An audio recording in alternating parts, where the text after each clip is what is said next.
Hi, I'm Chris Aiello, founder of WorkOutBoss, certified personal trainer and certified massage therapist. Here at WorkOutBoss, we focus on holistic health, including fitness, massage, stretching. We also do exercise classes, Tai Chi and Qigong. Thank you for joining us today. Today we have Brad Koenig here, who finished in the top 5 percentile of the Tough Mudder of Wisconsin, which qualified him to go on to the world's toughest mudder competition held in New Jersey this December. Hi, we're here today with Brad Koenig. He's the world's toughest mudder qualifier here from Milwaukee, Wisconsin. He finished in the top 5 percentile of the Tough Mudder of Wisconsin this year, 2011. So hi Brad, welcome. Thank you. Brad, first question is, what prompted you to do the Tough Mudder?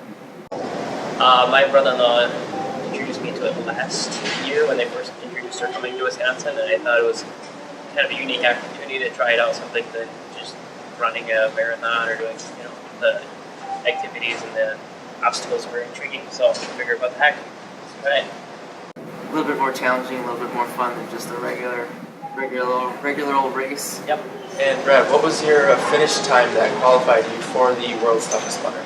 I came in an hour 50. Yeah, I was there, and I saw Brad take off at 9 o'clock, and he flew down that hill. So you must have stayed right in the front the whole entire time. Yeah, when we started, I talked to the guys in front of me, and they said, there's 500 people behind us, and they're going to be chasing us down this hill. We better take off quickly. And when you went into the Tough Mudder race, did you go in knowing that you were going to try to be in the world's toughest mudder, or expecting that you would qualify or be in the top 5 percentile? I knew about the world's toughest mudder. I didn't think I was going to actually qualify for it. Most of the races when I do run, I'm usually in the top 10 to top 15%. So you must have trained specifically for the Tough Mudder as well? I did. When I would go on some of my long runs, every mile I would break out and do 25 push-ups, or I'd go run to the lake and then try and run all wet or doing some other obstacles. Yeah, Brad has a really great blog that you can follow, and he describes all of his training that he does. So you'll see a daily blog, usually something that he did. And so for the world's toughest mudder, this is a 24-hour race, is that right? Yep, it's a 10-mile obstacle course with 30 obstacles. The drawback is I don't know what the obstacles are going to be. They don't want anybody to train for them, so it's a complete surprise when we get there. How many hours a day do you spend training for the world's toughest mudder? It really depends on work schedule and family time. I mean, there's some days where I don't train at all, and then there's some days where I will train 2 hours a day. I was looking at this thing. This is the training mass that you post in your blog a lot. You talk about running in. Can you just tell us a little bit about what this does for you as far as your training? It's similar to elevation training. I've read a lot of reports where guys will go up in the mountains and they'll used to training and running up in higher elevations.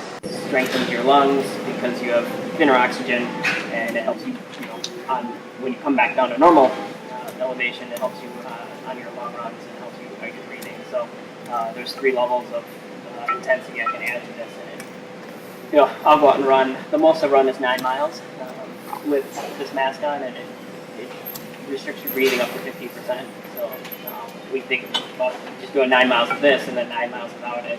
Usually, I notice a big difference when I get down on my runs. So this is one of the tools that you use. Yep. You have some other toys that you brought along to show us. Yep. When I do my cardio workouts, and I've done some runs, I've done a 6-mile run. It's a 25-pound weight vest. So I've done a run with this. I've done a lot of cardio workouts with this just to add extra weights when I do my push-ups and pull-ups. I'll add the weight vest on just to add some extra intensity. So do you even need to go to the weight room and do any squats or bench press or anything like that, or do you just pretty much use body weight, the mass, and the vest? I have a gym at home, and I have done some free weights. During the winter I'll do a lot more squats, but I've been trying to focus more on the natural body weight just to get used to. What keeps you motivated? Have you always been this motivated?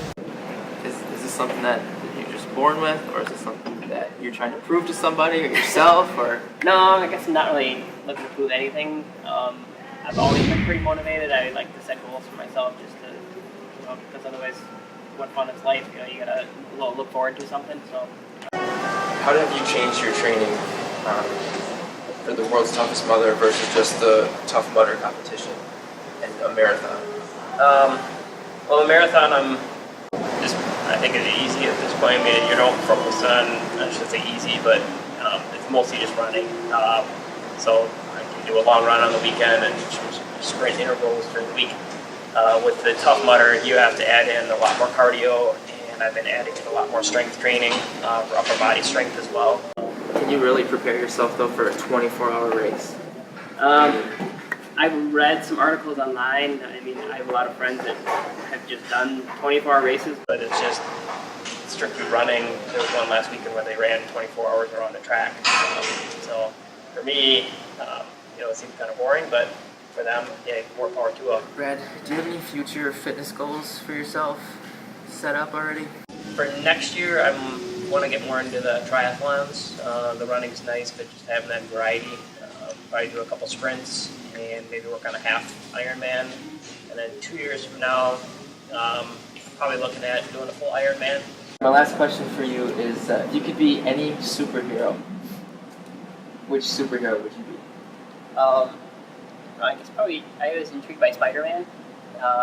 Just the ability to move around freely, to climb walls. Like you see these guys that can go up and just climb anything. I think that would be kind of fun to still have the ability to kind of fly a little bit and maneuver your body. I think that one suits you well because you are kind of that mild-mannered Peter Parker. And then you compete in these giant events, 24-hour races, and with these training mats. So, yeah. So that's it.